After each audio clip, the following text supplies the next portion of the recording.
Okay, the next set of problems that look alike are 45, 46. Okay,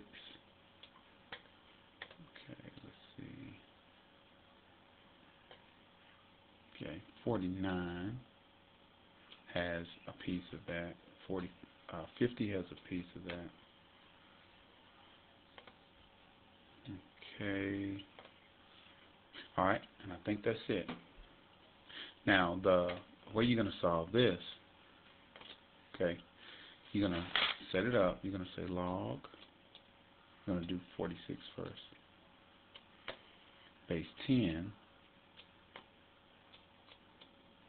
of 10 to the second power. And so then, I want you to think of this, actually. Think of this like this problem right here. Okay, the way I would solve that, I would say log, and we just did this, but I want to make sure I go over it. Base 2 of 8 equals x. And so you would set this up and say 2 to the x power equals 8, right? All right, well, let's look at this one just like that, too. Let's say log base 10 of 10 to the second equals x.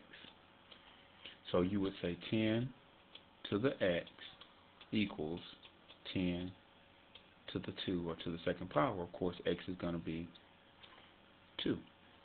So once again, if you really want to think about it, you could just cancel these, and then that becomes your answer. So x is going to be 2, just like that.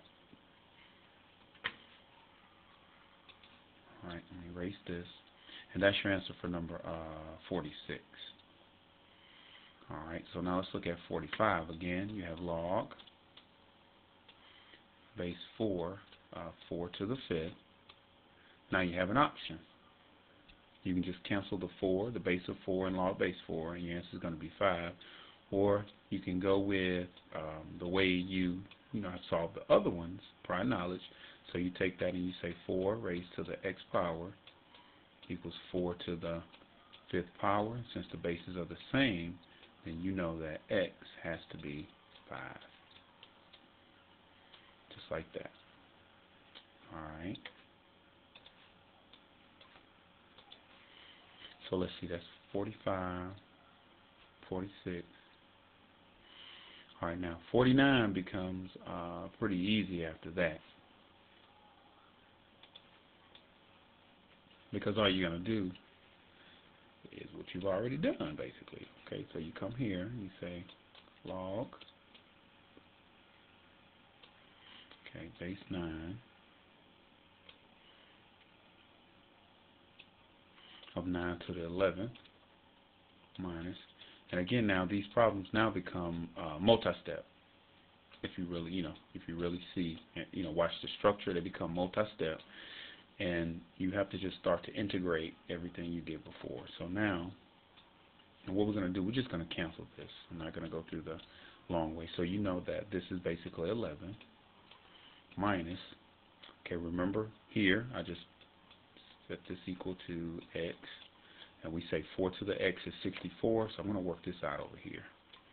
So if 4 to the x is 64, alright, then we know that we have to get these bases the same. You know that 4 to the x power equals, alright, now 4 times 4 is 16. 16 times 4 is 64, so that's to the 3rd power. So x would have to be equal to 3. Alright, so then basically this is 11 minus 3, which is 8. So I'm going to let you do number 50. And just looking through the structure of these problems, I don't see anyone that you wouldn't be able to do, looking at the structure and going from your notes on these. And if there are, then of course you could just, let me know. And then we can work those out.